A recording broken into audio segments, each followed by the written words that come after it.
Hola amigos, bienvenidos una vez más al canal. En esta ocasión un nuevo programa, un nuevo podcast con unos invitados muy especiales. En esta ocasión tengo a la mesa de trabajo del canal Descubriendo, un canal del cual, como muchos de ustedes saben, yo también participo. Hay muchos otros que me siguen que no conocen el canal Descubriendo, así que se los recomiendo porque ahí llevamos ya unos 12, 13 años de investigación con múltiples temas que bueno, hemos tratado de ir tocando, actualizando. Y en este caso voy a tratar con mis compañeros y amigos Neil Barrios y Juan Manuel Pombo un tema de mucha actualidad sobre el fallecimiento de Francisco. Y vamos a estar analizando también ciertas visiones proféticas, analizando las teorías que, bueno, que se dicen, ¿no?, de lo que podría suceder y quién podría ocupar el nuevo cargo de Papa. Vamos a estar haciendo algunas reflexiones, así que le doy paso a mis compañeros. Neil, ¿cómo estás? Bienvenido una vez más al canal. Hola Salim, gracias por invitarnos a tu canal Flecha Antigua, aquí a la mesa de trabajo Descubriendo. Juan, un saludo y un saludo para todos los que están conectados a esta hora, escuchando este tema tan interesante después del fallecimiento de Francisco. Sí, gracias a ti por aceptar la invitación. Juan, ¿cómo estás? Bienvenido. Salín, muchas gracias por hacernos partícipes de este programa. Un saludo para Neil y para todas las personas que están conectadas viéndonos. Es un placer estar aquí participando en Flecha Antigua.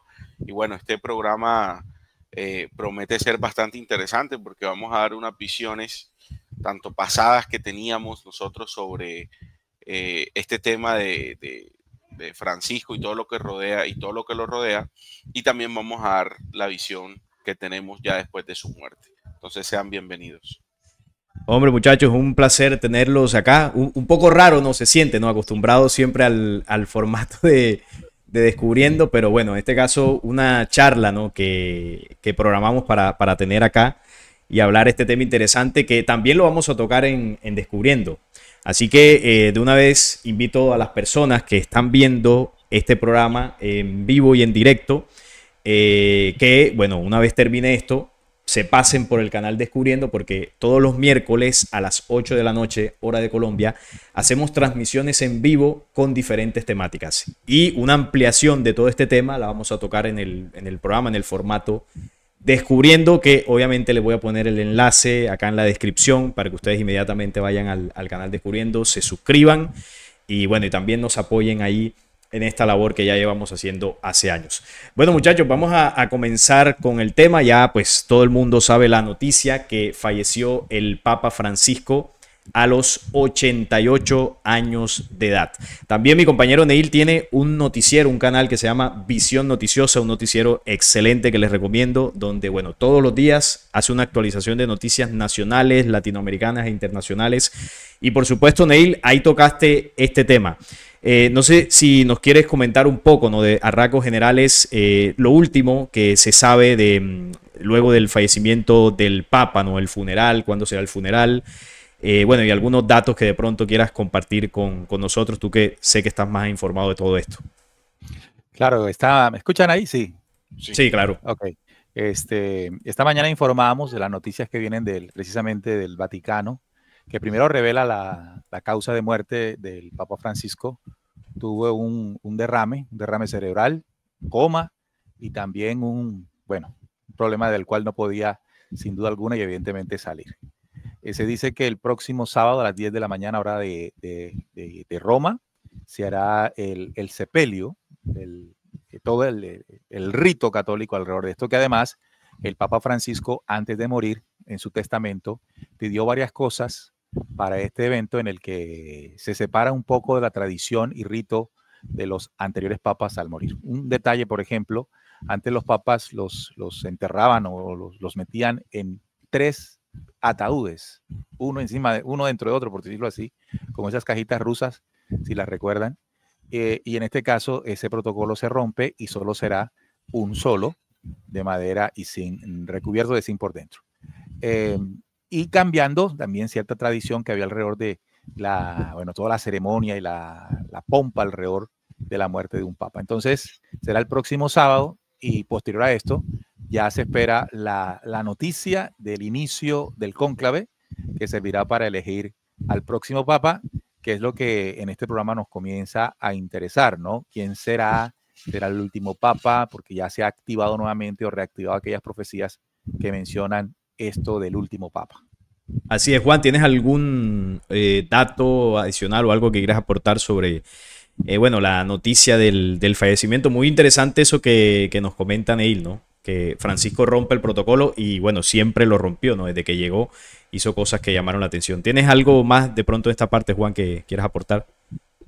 No, sin duda alguna, complementando eso que tú dices, Salim, desde que llegó el Papa Francisco empezó a hacer unas transformaciones bastante importantes en torno sobre todo al plan ecuménico que hay, bueno, que él mismo impulsó, y de esa manera pues también muere de una manera, sí, dejando ese testamento en donde rompe los protocolos. Entonces desde que empezó pues instaurando un plan bastante controversial dentro de la Iglesia Católica, y también muere de una manera un poco, bueno, después de que muere todo ese tema de su testamento, rompe también esos esquemas. Entonces fue un papa que de principio a fin dejó mucho de qué hablar. La muerte, no sé ustedes muchachos qué les parece, fue como sorpresivo, más allá que se sabía que Francisco pues estaba bastante débil de salud, parecía estar en las últimas, pero él aparece el domingo de Pascua en la misa, ¿no? Que hicieron ahí, y luego en la madrugada fallece. De hecho estuvo con el vicepresidente Jamie Vance de Estados Unidos y se le veía a Francisco pues débil, pero pues más o menos estable, y de repente en la madrugada le da el derrame este que nos compartía Neil y fallece. O sea, fue como sorpresivo que fuese así como un momento para otro, ¿no? Yo hubiese pensado que, bueno, se iba a complicar o quizás iba a volver al hospital y de repente, pues, ya el Vaticano lo iba a anunciar. Sin embargo, se esperaba de que Francisco, pues, no iba a durar mucho más su mandato. Neil, ¿se sabe cuándo comenzará el cónclave? ¿Cuánto tiempo más o menos se estima para comenzar a elegir al nuevo Papa, ¿no? En las votaciones. No, se tiene que esperar el entierro del Papa primero y luego se piensa ya en el cónclave, porque oficialmente esto arrancaría con que se cumpla el protocolo de sepultar al Papa Francisco, que pidió ser enterrado. En cuanto a la sorpresa, yo creo, al ver el parte médico que ya salió, pues Francisco realmente estaba viviendo sus últimos minutos. Me parece que su participación, la homilía del domingo de resurrección ahí en la Basílica de San Pedro, en la Plaza de San Pedro, pudo haber desencadenado todo eso. Un hombre realmente muy, muy, muy deteriorado físicamente. Si ustedes vieron el rostro y la manera en que habló, apenas pronunciando unas palabras y diciendo que el discurso lo leería otro, pues muestra a un hombre completamente acabado. Yo creo que allí lo que se hizo fue un cumplimiento que desencadenó no más de 12 horas después o 24 horas después de la muerte, que fue a las 7:35 de la mañana del lunes, es decir, de ayer. Entonces, el tipo ya estaba ya Mira, listo, que hay hay un protocolo que estuve comentando en algún video que el Vaticano contempla, ¿no? Cuando ve a un papa en grave estado de salud en el Hospital Gemelli, que es donde llevan a los pontífices, se dice que ellos tratan de que el papa no muera en el hospital, sino que se lo llevan hasta el Vaticano para que cumpla ahí sus últimos días. Esto lo vienen haciendo desde hace bastante tiempo. ¿Ustedes creen, muchachos, o Juan, te pregunto a ti directamente, ¿tú crees que ya ellos sabían que el Papa, pues, le quedaban los días contados cuando se lo llevaron a la Santa Sede, como le llaman ellos? Sin duda alguna, desde que Francisco salió del hospital, se le vio muy deteriorado. Incluso hay unas teorías de que lo clonaron y todo eso. Sin embargo, aquí dejando al lado el tema de conspiración, desde que él salió y las primeras imágenes, incluso cuando él también dio su primera ronda después con un tanque de oxígeno, porque aparte él tenía muchas afectaciones, sobre todo respiratorias, se le vio muy deteriorado. Entonces, yo sí cuando lo vi, ya se suponía que, yo dije que no pasaba de 6 meses, y de hecho no, yo creo que no pasó ni del primer mes desde que salió del hospital. Entonces se cumple allí lo que tú, Salim, nos estabas diciendo, de que por protocolo es muy pertinente que los papas mueran dentro del Vaticano. Sí, al parecer eso fue lo que ocurrió. Y aquí, colocándome un poco conspiranoico, ¿no? Teniendo en cuenta lo que decía Juan. Neil, ¿tú qué opinas de esas teorías de que, bueno, primero hay dos, ¿no? Una de que el Papa Francisco había fallecido el 25 de febrero de este año, que ya había fallecido y que, bueno, no lo habían querido decir y que supuestamente lo iban a anunciar en unas fechas, una de las fechas, una era el 13 de marzo, otra, bueno, se me escapa la otra, pero habían dos fechas probables donde supuestamente lo iban a anunciar porque coincidía con una luna nueva, no, perdón, con la luna de sangre y con una festividad hebrea. Y la otra es que lo habrían clonado, de que ya había muerto, pues quizás hasta hace un tiempo, meses atrás, y que lo que se estaba viendo era un clon. ¿Tú qué opinas de esto, Neil, dentro de lo que tú has investigado? ¿Esto podría ser, tendría alguna posibilidad este tipo de teorías de ser reales o tú crees que hace parte de, bueno, todas estas cosas amarillistas que circulan por ahí Sí. que no tienen Es tanto show, sustento? para mí es show. No había necesidad de ocultar su muerte. O sea, sencillamente, no había ningún poder anterior o siguiente que le conviniera ocultarlo, acelerarlo o cualquier cosa.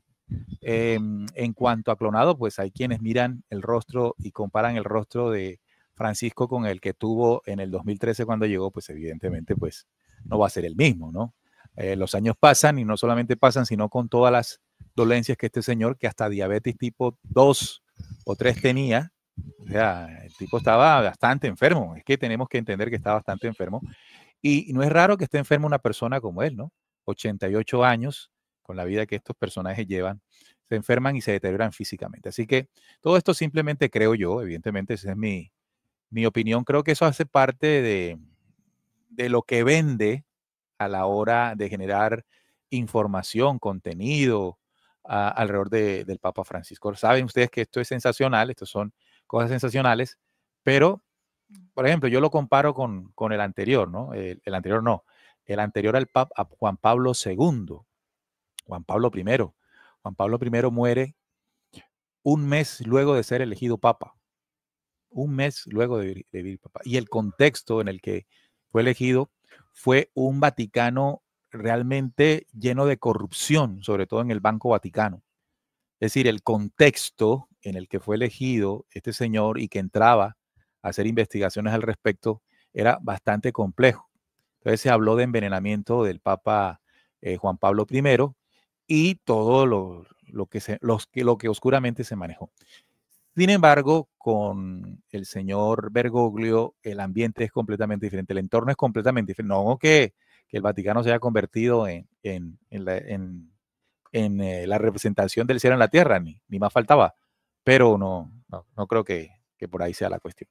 Duró un mes nada más, Juan Pablo I. 40 y... Ah, bueno, en el pontificado, sí. Sí, un mes. Pensé que te referías a cuánto duró hospitalizado Francisco. No, Francisco 40, duró prácticamente, días. sí, más de un mes exactamente. Y bueno, y lo que tú decías, Francisco duró 12 años como papa. Es decir, no se notó nunca una intención de quitarlo del camino, porque además Francisco siempre representó, digámoslo así, los valores de la agenda global. Un papa pues bastante progresista, bastante polémico, y era lo que se necesitaba en el momento, el papel que hizo Francisco. Al Vaticano, que estaba muy mal con Benedicto XVI. Sí, Benedicto más conservador, mucha polémica alrededor, muchas críticas. Se necesitaba un papa renovador, ¿no? Como aquella psicografía de Parravicini cuando hablaba de que luego de la renuncia vendría uno joven de ideas.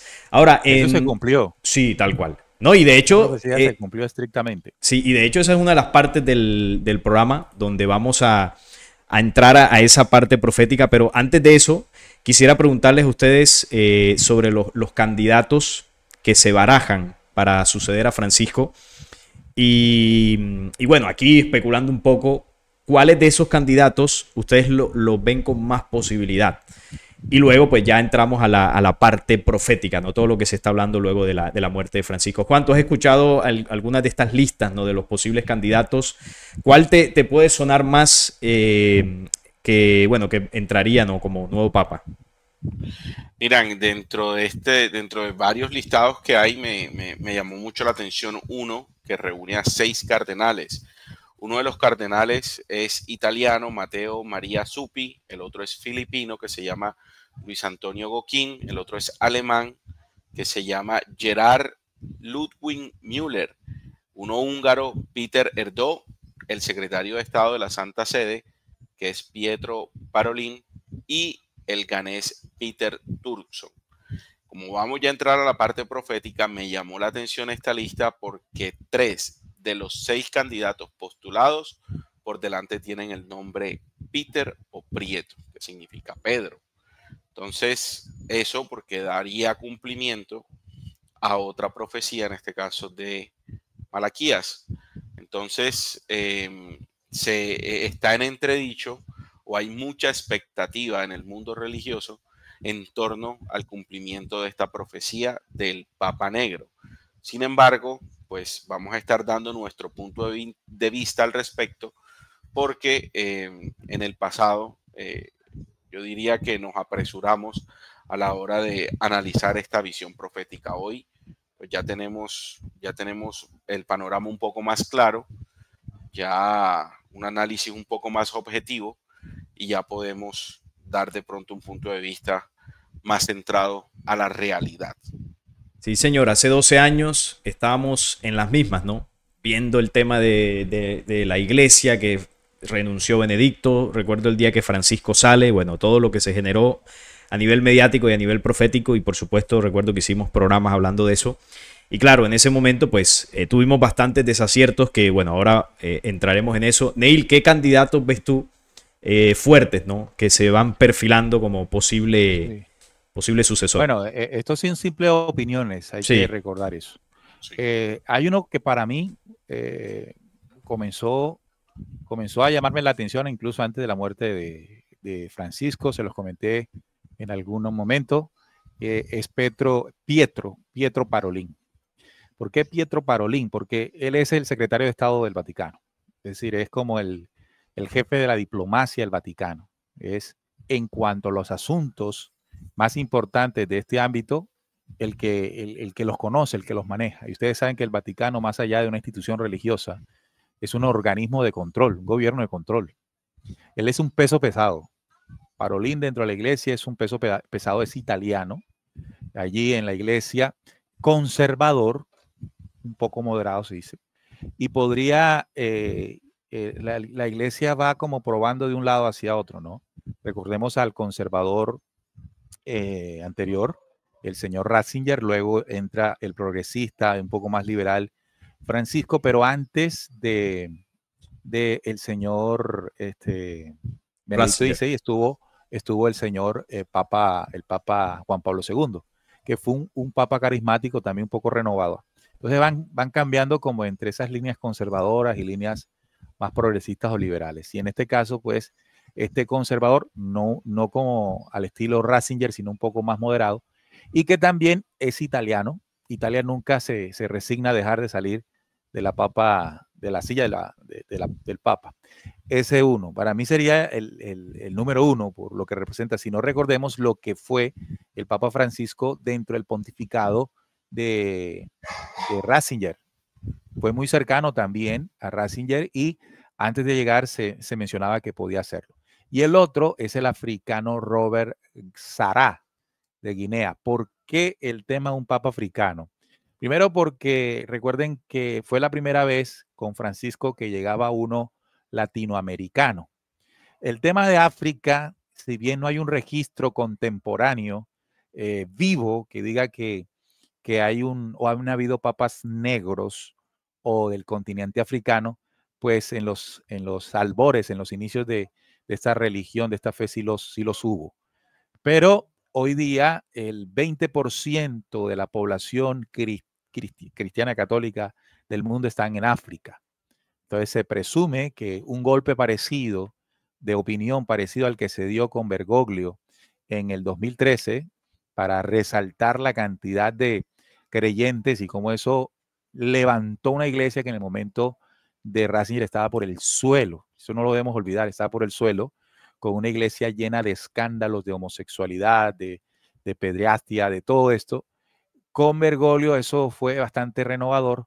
Y quién quita, esto no es que vaya a suceder así, que con el papa, un papa negro, africano, de un continente pues realmente oprimido por el colonialismo, pueda presentarse como una esperanza en un mundo como el de ahora. Entonces pienso que esos dos, hay otros más, como el austríaco Christoph Schönborn, ¿sí? También un hombre intelectual en el Vaticano, también uno de Luxemburgo, Jean-Claude Hollerich, otro también candidatizado, pero creo que esos dos primeros que menciono tienen un carisma especial dentro del Vaticano.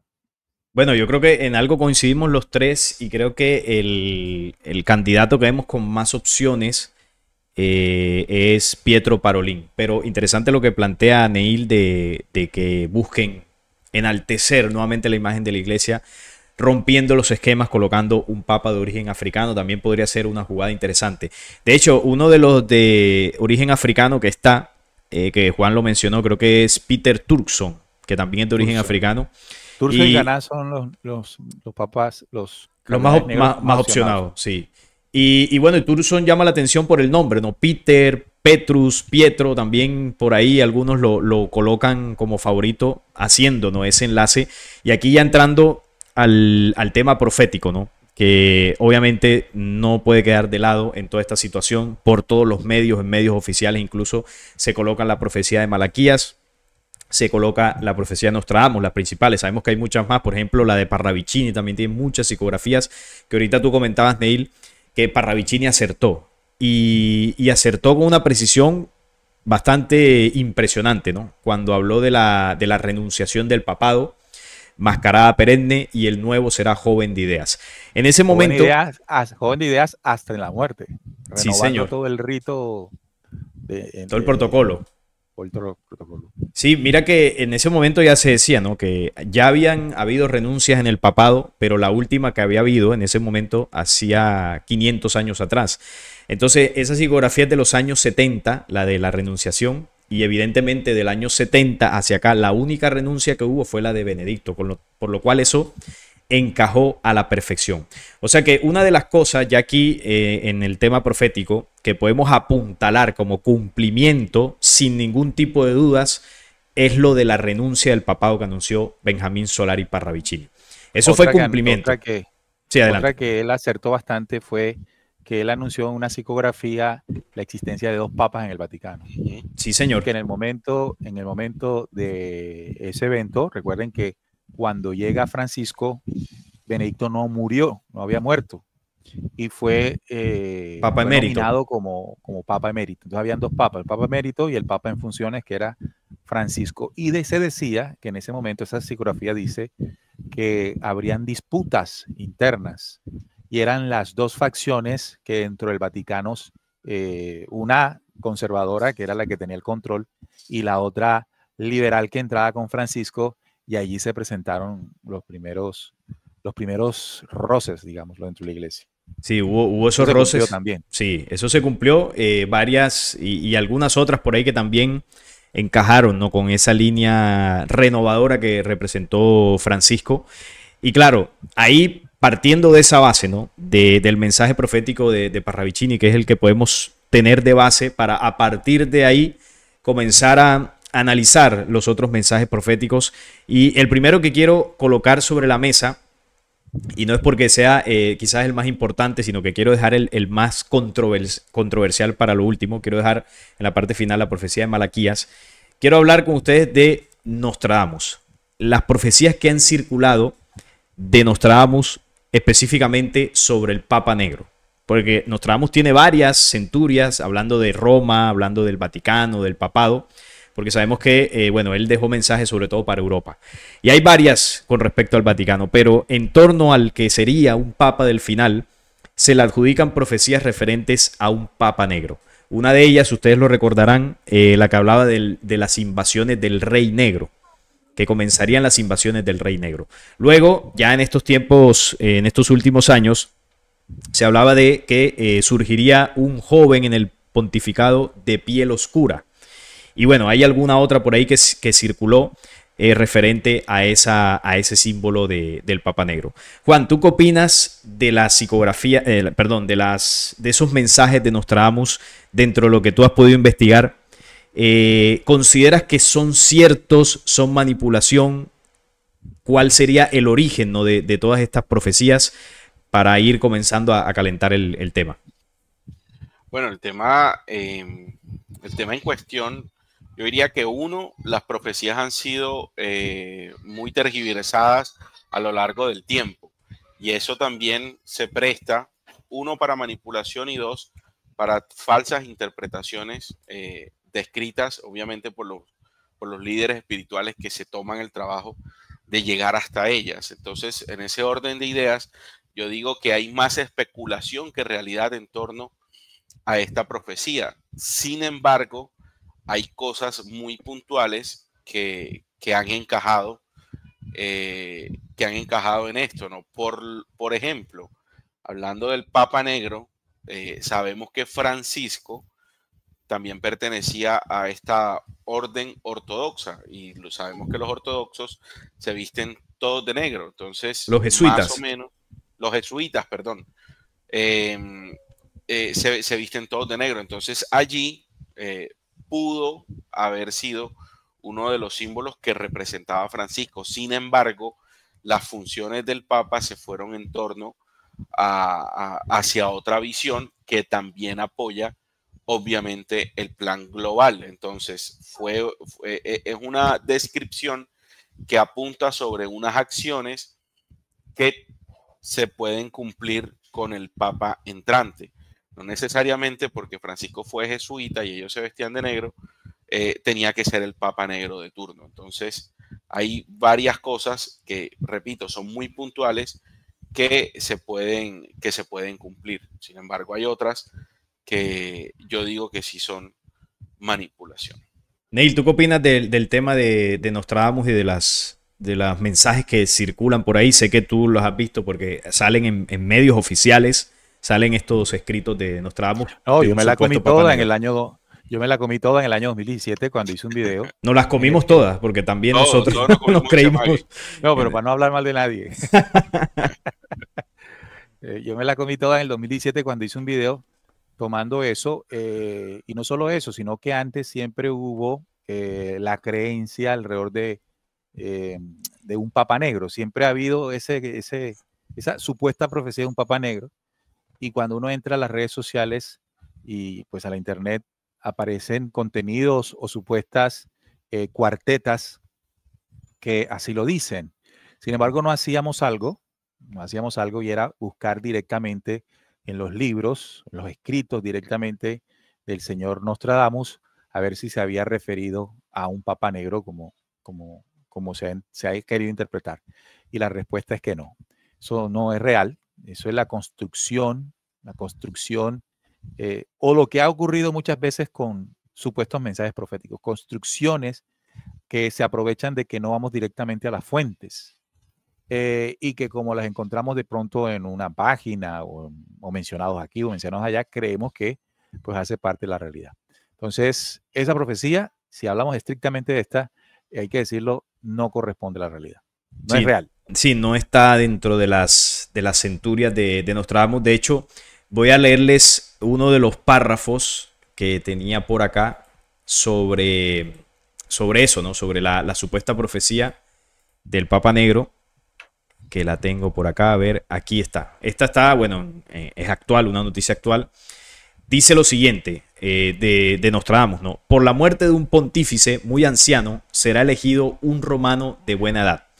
De él se dirá que debilita su sede, pero por mucho tiempo estará sentado y en actividad mordaz. No será el romano pontífice elegido, ni cerca ni lejos se le prestará atención. Un joven de piel oscura, con la ayuda del gran rey, entregará la bolsa a otro de color rojo, reza el texto. Entonces, ¿qué pasa? Yo me puse a buscar esto en las centurias de Nostradamus. Yo tengo todos los libros de donde están todas las profecías de Nostradamus. Y resulta que la primera parte del mensaje sí está. Es decir, voy a repetir la parte que sí está en la fuente original.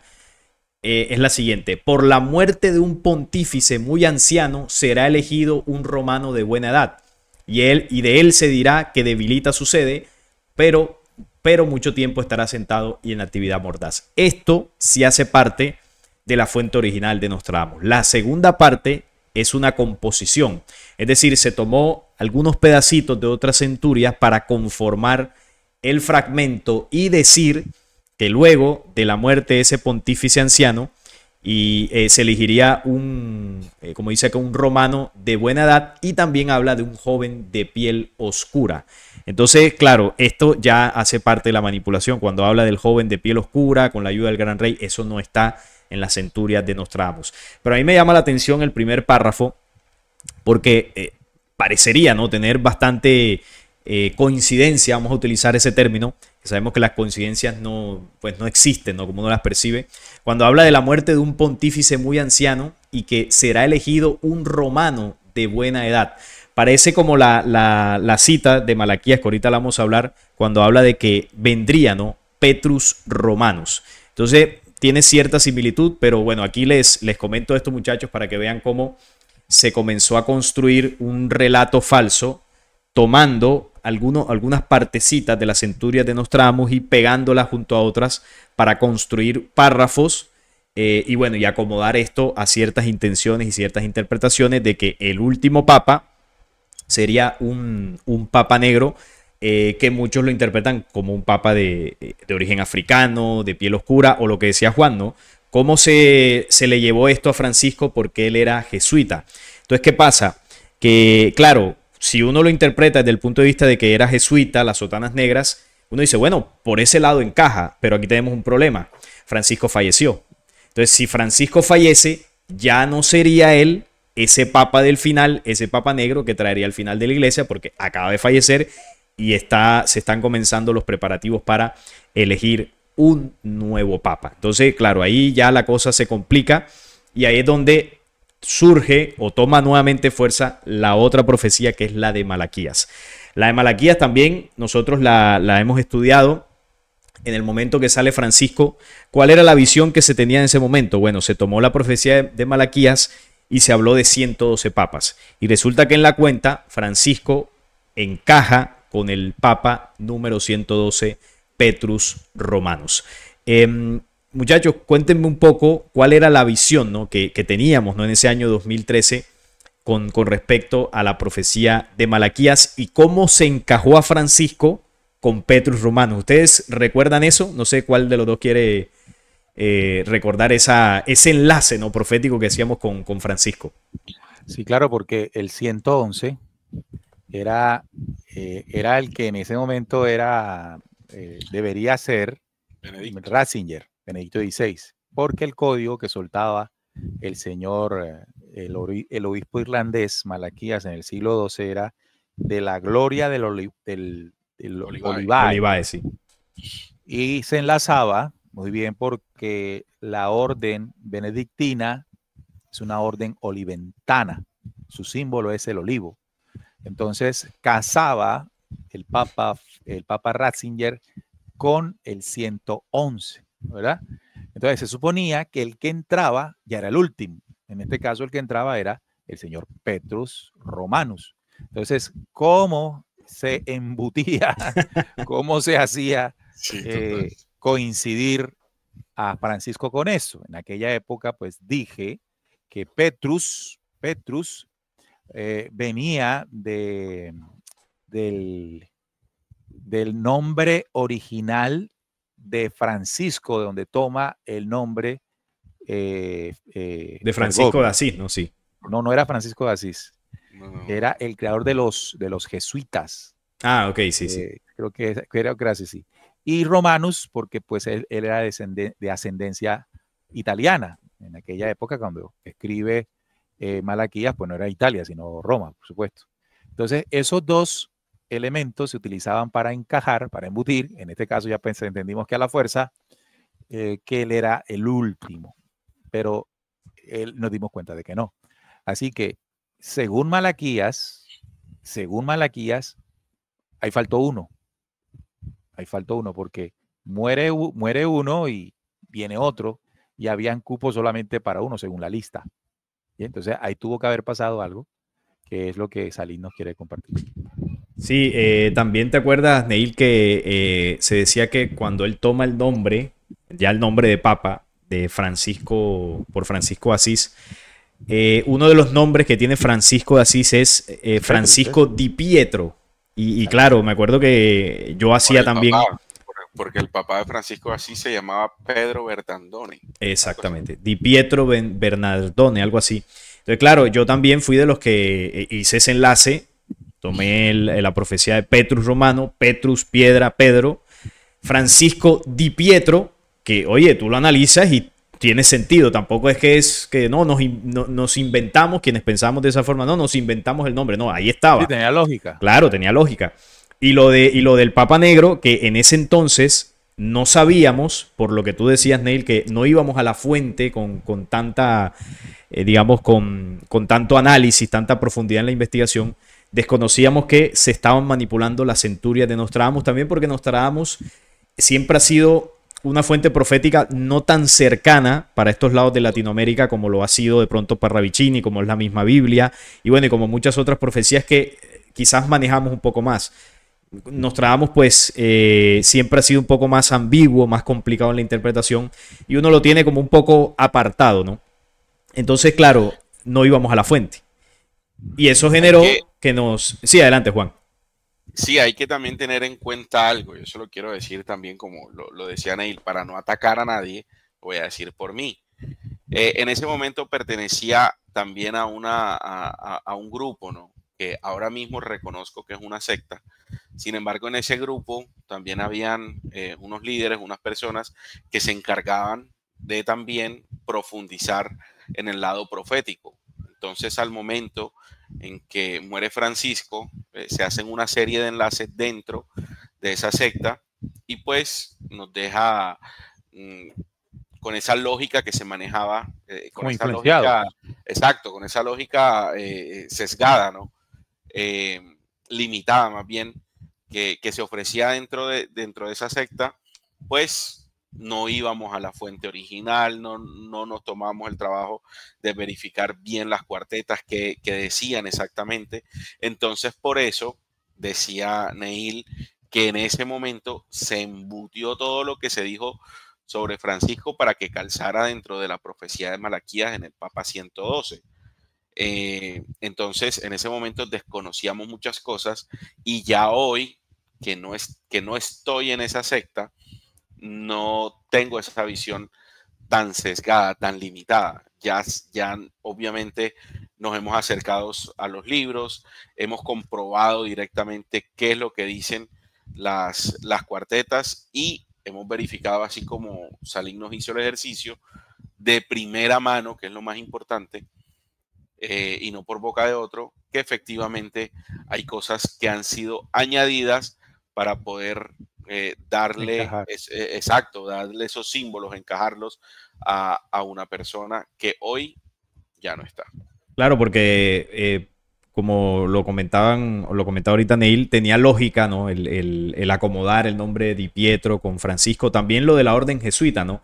No, el Papa Negro, que bueno, no comprobamos que realmente esa profecía por parte de Nostradamus no existe.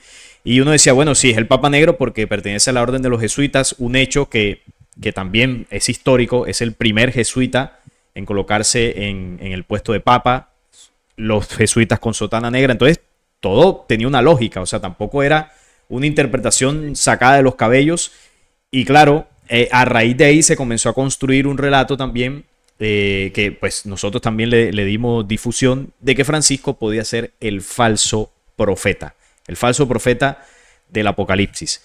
Evidentemente, todas esas interpretaciones, yo no digo de ahora que Francisco falleció, y no sé si ustedes están de acuerdo, yo creo que de hace unos años nosotros nos dimos cuenta. Antes ya sabíamos que no era eso. Sí. Claro. Y yo creo que sabíamos que no era, porque claro, cuando uno ve el accionar de Francisco, que fue un elemento importante dentro de la agenda mundial, Pero cuando ya analizamos lo que debe hacer el falso profeta, lo que decía la cita de Malaquías de Petrus Romanus, que bueno, todo lo que debía suceder en ese tiempo, obviamente con Francisco no se cumplió. Y ahí es donde, bueno, uno comienza a dudar y uno dice, el tipo parece que no es. El día 20, fue el 21, no, sí, 21 de abril del año 2025, se confirma 100% que Francisco no era ni el Papa Negro, ni Petrus Romanus, ni el último papa, ni el falso profeta. Ahora, quiero compartirles, digamos que, no sé si llamarle una actualización, sino más bien una ampliación en la comprensión de la profecía de Malaquías, que yo había visto esto hace un par de años. Lo que pasa es que, claro, como este tema toma fuerzas ahora que Francisco muere, lo recordé y bueno, comencé a buscar. Esto ya estaba en las páginas de internet hace tiempo. Esto no es algo mío, por supuesto, ni más faltaba, sino que hay una investigación que aquí la estoy mostrando en pantalla para las personas, que habla de que la profecía de Malaquías fue manipulada. Es decir, hubo un interés dentro de la misma iglesia en boicotear el mensaje profético de Malaquías. Esta profecía ha sido reconocida por la iglesia. Hay algunos que quizás en la actualidad no la consideran mucho, pero Malaquías pertenecía a la iglesia, no era un monje irlandés. Entonces, ¿qué ocurrió? Que la profecía de Malaquías fue cuestionada, usada, manipulada y alterada por un jesuita, el jesuita Claude Francois Menestrier. En 1590, él manipuló la profecía para influir en el cónclave de aquel entonces, cuando Gregorio XIII se opuso al cardenal Giordano Simoncello, que era apoyado por la Compañía de Jesús, o sea, por los jesuitas. Fue quitada de la lista de los 112 papas que, según esta investigación, originalmente eran 113 papas. Entonces fue quitado un nombre que se refería a los jesuitas, es decir, dentro del listado. Ustedes saben que Malaquías anuncia el nombre, ¿no? Uno de los parámetros que debe tener ese papa, ¿no? Que señala ahí, y también da códigos para entender no sé cómo se llama eso, la organización o la orden a la que pertenece, como ahorita Neil nos recordaba lo de la Gloria de Olivae, que era la orden oliventina de Benedicto. Bueno, en este caso, Malaquías puso un código para dar a entender que el Papa 112 sería jesuita. Vamos a ver qué fue lo que puso. Solo con la intención de hacer política. En ese momento este señor manipuló esto para hacer política dentro del Vaticano. Entonces quitó todo rastro de esta profecía referente a los jesuitas. No se quería en aquel tiempo que los jesuitas ocupasen el trono de Pedro y quitaban todo vestigio que se relacionara con ellos. El nombre que se quitó, la frase que se quitó del Papa 112 fue Caput Nigrum, que esto traduce Papa Negro o Cabeza Negra, que iba después de Gloria Olivae. O sea, entre Petrus Romanus y Gloria de Olivae iba Caput Nigrum. En las versiones oficiales de la iglesia no aparece este nombre.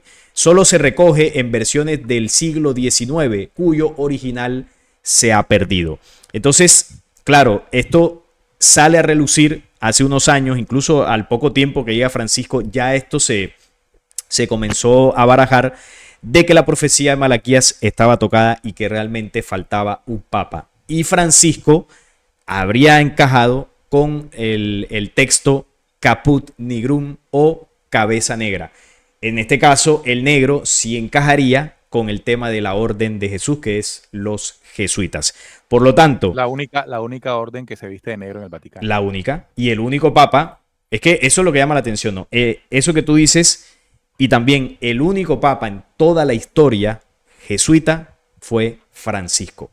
Y claro, yo hacía una reflexión, ¿no? Cuando estaba recordando esto, yo decía, me llama la atención que Malaquías, en los últimos 5 o 6 papas, y ustedes eso lo han comprobado, saben que encaja con una precisión bastante impresionante, ¿no?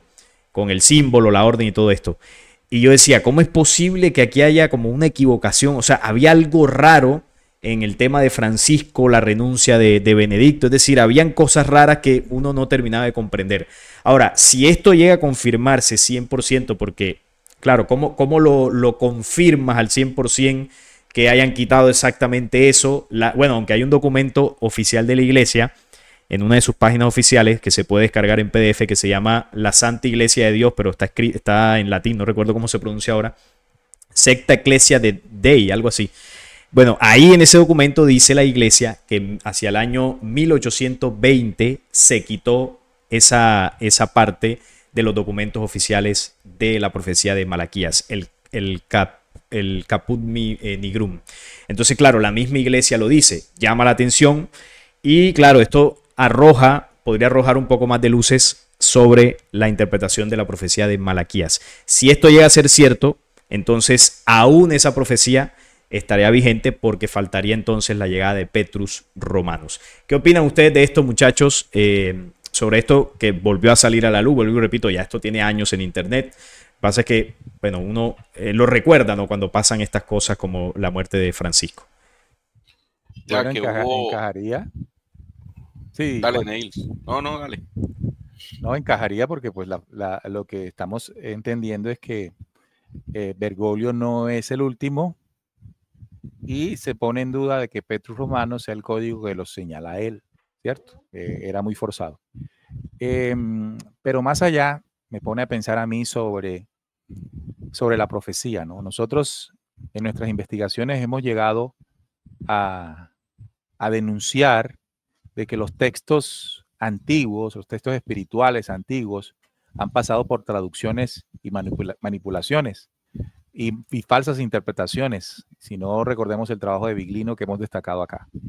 Sin embargo, las profecías también son textos o narraciones muy antiguas. La profecía tiene un origen estelar, es decir, es dictada desde arriba, mensajeros estelares, sin embargo es escrita, es recibida por seres humanos comunes y corrientes, y luego transmitida también hasta nuestros tiempos por seres humanos.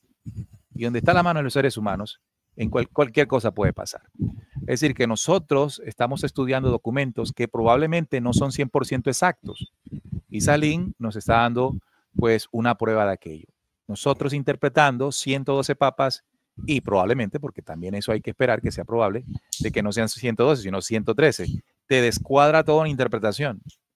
Y no solamente eso, sino que las interpretaciones, las falsas interpretaciones, cuando se toman y se expresan con fanatismo y hay alrededor de ellas algún propósito mesiánico, logran hacer mucho daño. Mucho daño. Por ejemplo, decisiones que pueden tomar personas en algún momento por considerar que como este llegó ya es el fin del mundo y toman decisiones de vida muy delicadas. Por eso creo que lo que hemos vivido nosotros, que hemos estado cerca al tema profético, pues nos está llamando a la prudencia y a incorporar también dentro del mensaje profético el elemento de la distorsión que ha podido sufrir durante los años. Intencional, no intencional. Fíjate que este personaje, dices tú, que con una intención política dentro de esa época, 1590, si no estoy mal, pues decidió borrar un código alegremente y descuadrar toda esa cuenta. Y otros más antiguos, por ejemplo, los bíblicos, los anteriores a antes de Cristo, de tal manera que los últimos podrían tener menos manipulación. Las profecías de Parravicini son relativamente más recientes.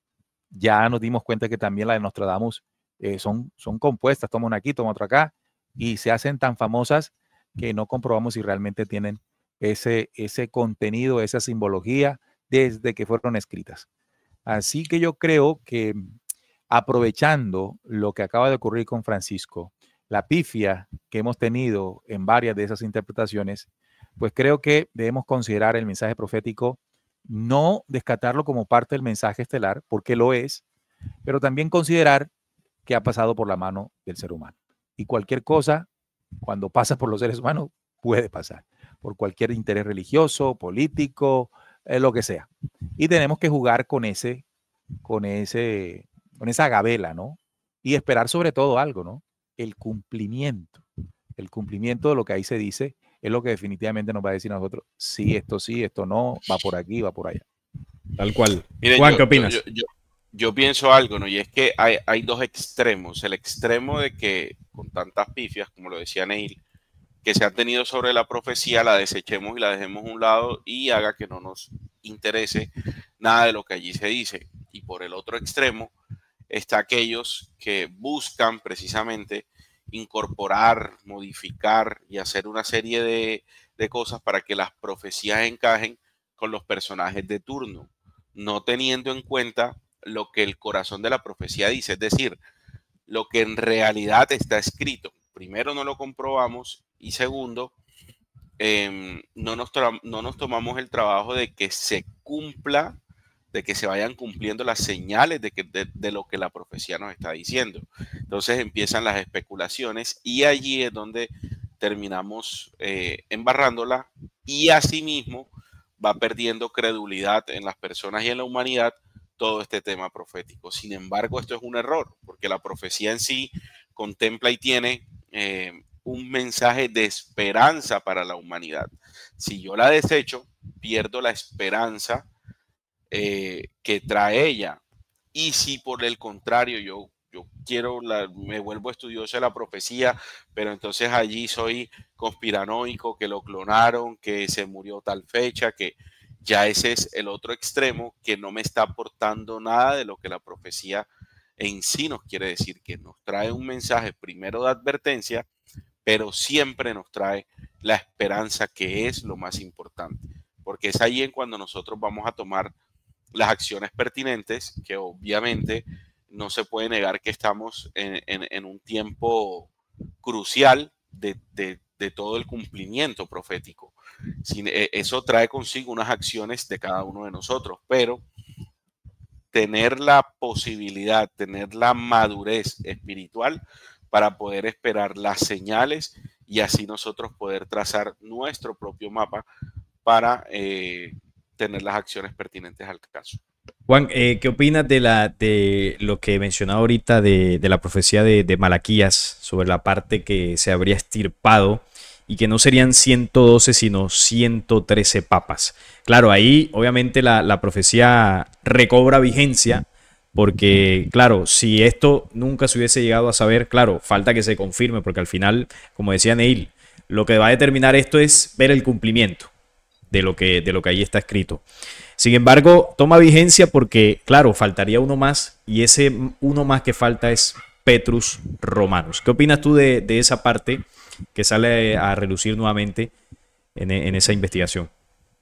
Bueno, lo que hay que esperar es el cumplimiento, porque tú hablabas en la investigación que nos hiciste referencia que por una cuestión política se tergiversó ese mensaje.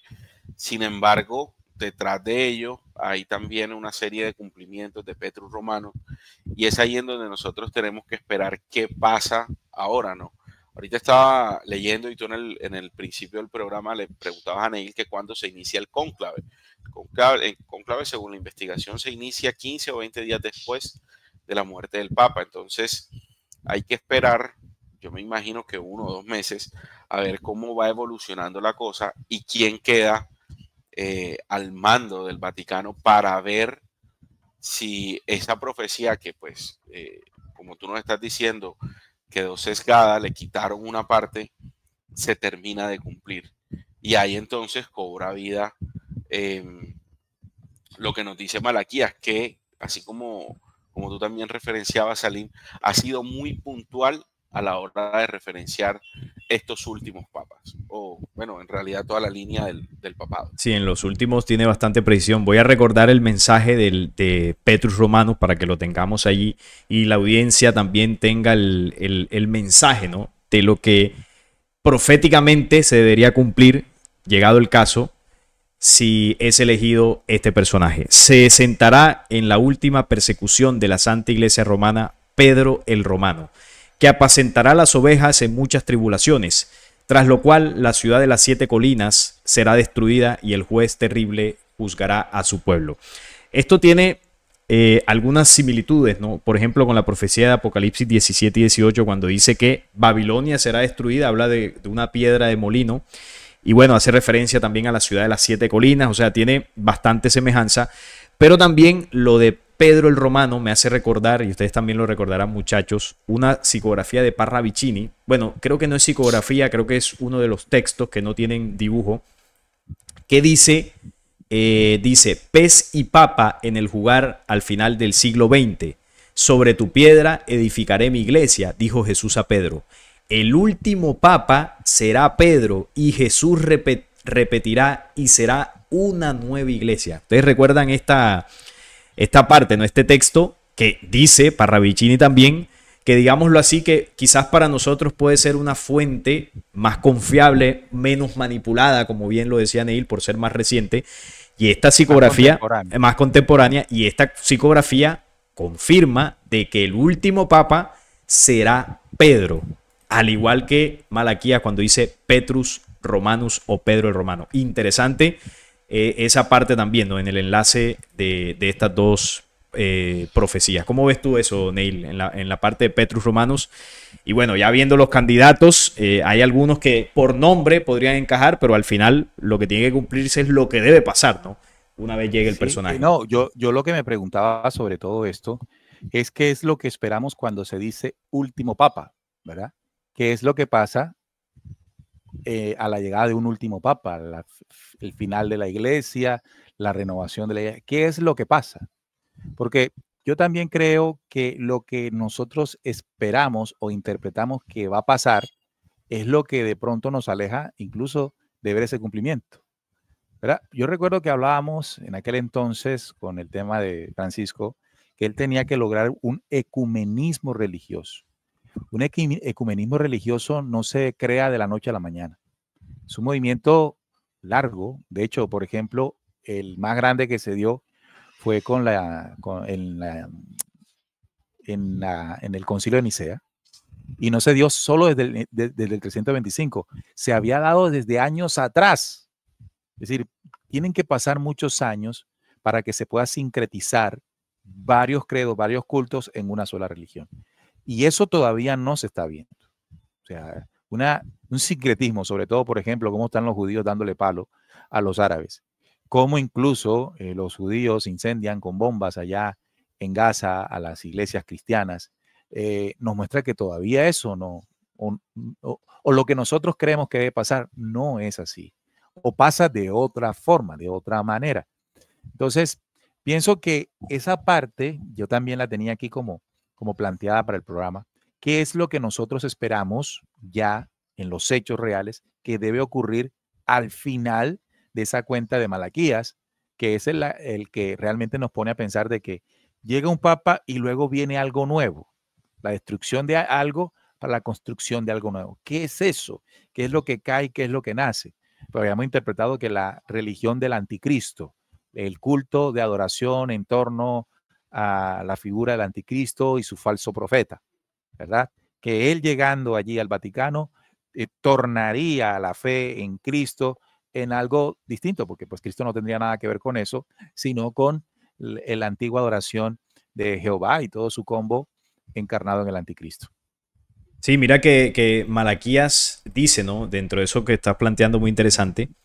Bueno, él plantea que se acercaría el final de la iglesia, habría una persecución de la iglesia y Roma sería destruida. Eso es lo que denuncia Malaquías. Por este lado, Parravicini dice que cuando llega Pedro al papado como último papa, surge una nueva iglesia. A mí lo que esto me lleva a pensar, bueno, también la otra psicografía que tú hablabas de la de los dos papas y que dice que de todo eso surgiría lo inesperado.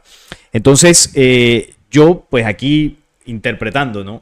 Lo que pienso es que podría comenzar a surgir que este último papa haga posible precisamente lo que Francisco no pudo, que es ese sincretismo y ecumenismo. Y claro, no será de un día para otro. Francisco estuvo 12 años en el papado y no pudo. Y quizás con esa connotación del papa del final, que tenga quizás más habilidad, tenga, no sé, tenga algún tipo de propuesta que logre convencer a credos importantes en el mundo y logre comenzar a conformar una nueva religión. De hecho, si ya vamos a la profecía de los 9 tiempos, la profecía de los 9 tiempos nos habla de una nueva religión global con lisonjeros versos que será impulsada por el falso profeta. Que el falso profeta es mencionado en la profecía de los 9 tiempos en el 7º tiempo, antes del tiempo de la guerra y todo esto. Dice que el falso profeta tendrá grandes aciertos y luego de él comienza a aparecer el carnicero, que sería el anticristo. Entonces, claro, una nueva religión podría ser una nueva dimensión de la Iglesia Católica o podría ser el inicio de esa religión global que el orden globalizante va a imponer, la religión del anticristo. Podría ser lo que comienza a surgir, pero como lo venimos diciendo, Eso solamente lo vamos a ver porque ya tenemos lo que dice la profecía y lo que quizás nosotros aquí interpretamos, entendamos que pueda ocurrir. Pero cuando ya comiencen a pasar las cosas, cuando veamos que la iglesia está tomando otra dimensión, cuando veamos que hubo algún acuerdo entre judaísmo, islam y cristianismo, iglesias protestantes, y hay una unión, algo real, palpable, ahí es donde podemos comenzar a decir, mira, esto ya pinta de otra forma. Porque sí, Francisco hizo acercamientos. De hecho, ustedes saben que hay una construcción que reúne 3 edificios que cada uno representa a una de las 3 grandes religiones, ¿no? No recuerdo cómo se llama ese lugar, eso tiene un nombre, pero... En Alemania, la casa de House of... La casa de los 3, creo que se llama. Sí, algo así. En Alemania hay uno y en Brasil hay otro. Sí, y esos son de los pasos. Bueno, no sé si ya está completamente construido. Creo que uno de ellos sí, porque yo recuerdo que hace 1 año, 2 años hubo la inauguración y bueno, y se hizo un evento ahí, recuerdo, e incluso yo di la noticia aquí en el canal, hubo video del rezo en los 3. Salín, en el tema de una religión, entendiéndolo de la siguiente manera, los nuevos órdenes mundiales no son otra cosa que el dominio que ejerce una potencia en un determinado tiempo en la historia de la humanidad. Por ejemplo, un orden global impuesto por Roma fue el que impuso Constantino. Entonces, ¿qué pasa con eso? En un orden global, el jefe de ese imperio, el jefe de ese orden de las cosas, establece una línea financiera, económica, un orden militar, ¿sí? O sea, pone las normas de juego.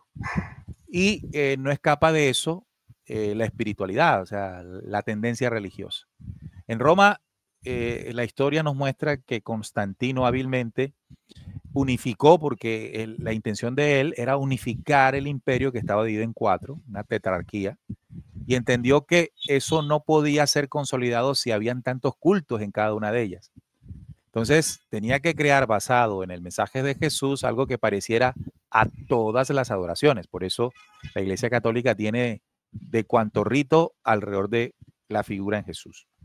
Y así cada que aflora un orden global, ese imperio o ese país o esa región que ejerce el control tiene una tendencia espiritual. De ahí en adelante, por ejemplo, los reyes católicos fueron los que impusieron los órdenes globales. El imperio neerlandés era una corona impulsada o con creencia católica, la británica, y luego llega a Estados Unidos, ¿verdad? El nuevo orden mundial, si es ejecutado por el sionismo, ¿verdad? Porque tendría que disputarle el sionismo como futuro orden global, la intención de orden global que también impone China, pues evidentemente si el sionismo entra a controlar y a poner las condiciones financieras, económicas, militares, va a ser lo mismo con la espiritualidad. Y sabemos que para ellos es el judaísmo. Tal cual, sí. Entonces, si se finaliza, si entra un orden global dirigido por Israel, como lo llaman las profecías, esto es si entra, yo voy a esperar que entre, si entra, pues el judaísmo es el que va a mandar. Y si va a mandar el judaísmo, tiene que menguar la Iglesia Católica. No quiere decir que desaparecerá, pues como hoy no desaparece el judaísmo no siendo la iglesia dominante, es la católica, porque lo ejerce un control en este momento los Estados Unidos y los países occidentales, sobre todo la Unión Europea, que son de tendencia católica. Digamos, oficialmente, si uno busca, oficialmente es así. Pero al entrar Israel, si entra, es el judaísmo. Es lo que va a mandar. Y el judaísmo, el que va a mandar, el judaísmo con su exponente, que sería su falso profeta, es decir, su profeta judío, el que indique cómo son las adoraciones, los ritos, las normas, como lo hace hoy el Papa Francisco, o lo hace el Papa Francisco o el que entre. Si entonces llega uno último, quiere decir que será el último en ejercer un control religioso en el orden global en el que estamos, para que entre un orden global con una nueva religión, que esta será el judaísmo, Yahvé, Jehová, el culto alrededor de Yahvé. Sí, no será Jesús. Tendrán que no, Jesús desaparece de la ecuación, porque dentro del judaísmo no hay que ser experto para saber que ahí no cuenta. Pero el tema es que esa religión está basada en la reconstrucción del templo. Recordemos, su plan es reconstruir el templo, para eso invaden Gaza, todo este cuento.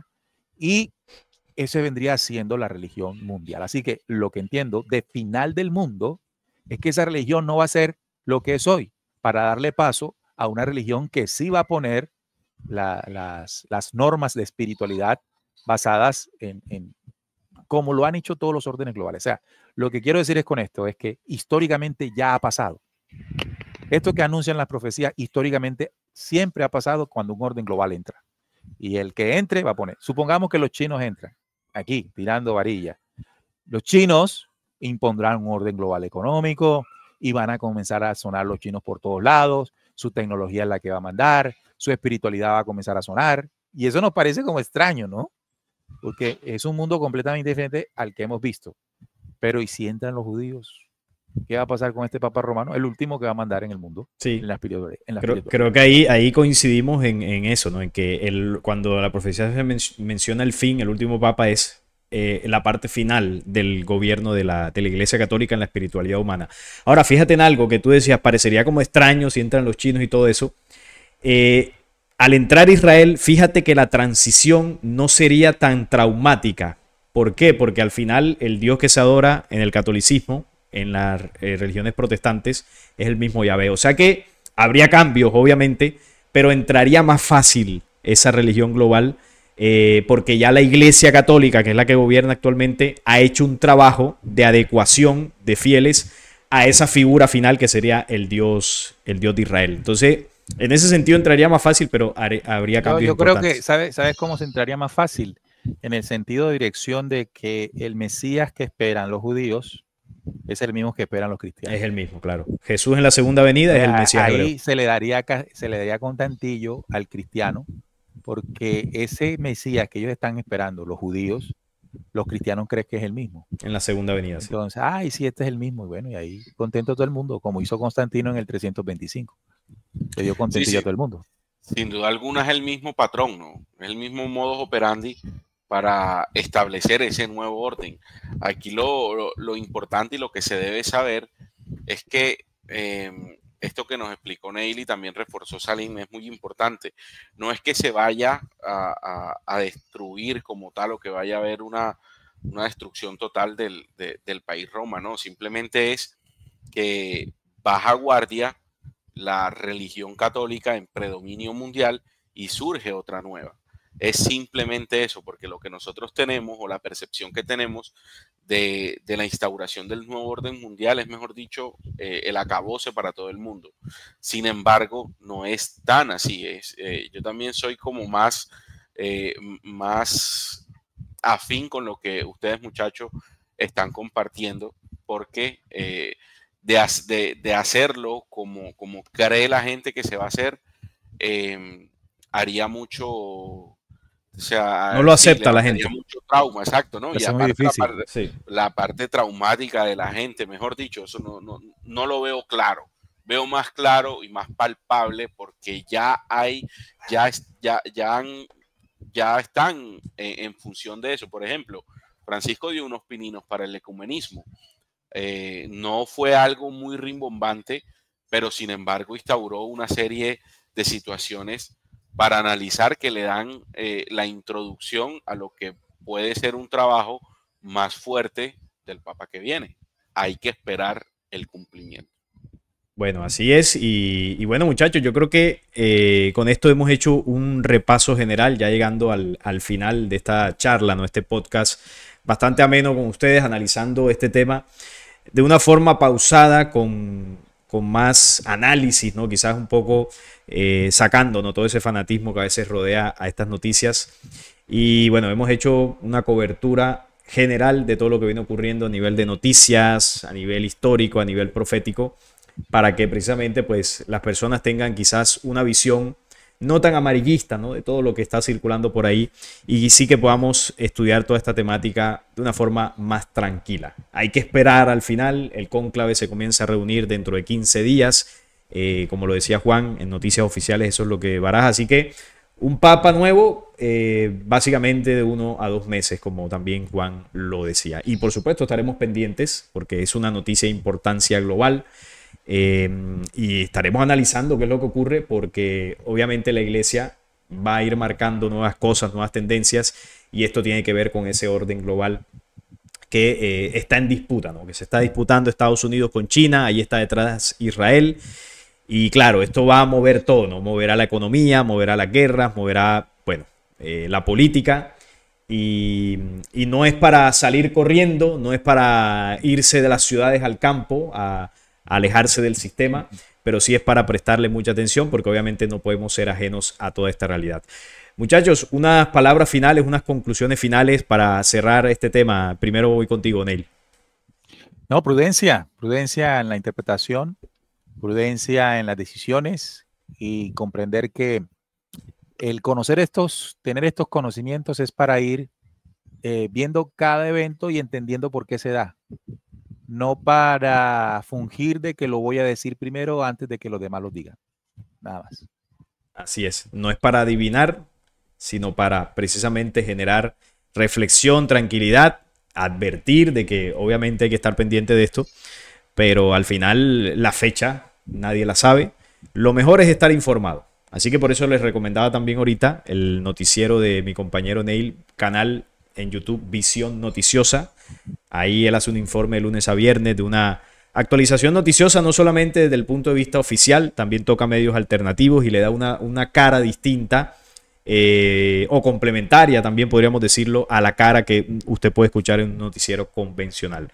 Un análisis diferente. Juan, unas palabras también para concluir este tema. Yo me sumo a lo que decía Neil, ¿no? Prudencia a la hora de analizar todo esto, porque ahora mismo lo que hay es especulación frente a este tema. Y ya nosotros ya les dimos parte de nuestra experiencia. La especulación o la mala información lo que trae consigo es un pensamiento y un direccionamiento erróneo de lo que en realidad nos quiere decir la profecía. Entonces, si queremos de verdad adentrarnos en ella, si queremos ver la luz al final del túnel, debemos ser muy prudentes y muy percatados a la hora de que se vayan cumpliendo todo lo que ahí en esa profecía nos dice. Así es, muchachos. Bueno, muchísimas gracias por participar acá en el podcast. Aquí estoy mostrando en pantalla el canal Descubriendo para que todas las personas vayan allí a complementar esta información, a ver los diferentes temas que hemos tocado durante años. También para que se suscriban, para que apoyen y sobre todo también para que compartamos la información. El enlace del canal también lo voy a poner en la descripción de este video. Allí para que, bueno, todos vayan allá a seguir y a apoyar. Muchachos, muchísimas gracias. Les envío un fuerte abrazo. También un fuerte abrazo para todas las personas que estuvieron conectadas a este programa. Y nada, por hoy no es más. Si les gustó, por supuesto, me regalan un like, la suscripción a este canal, también al canal Descubriendo. Y nos vemos en un próximo programa. Chao, hasta la próxima.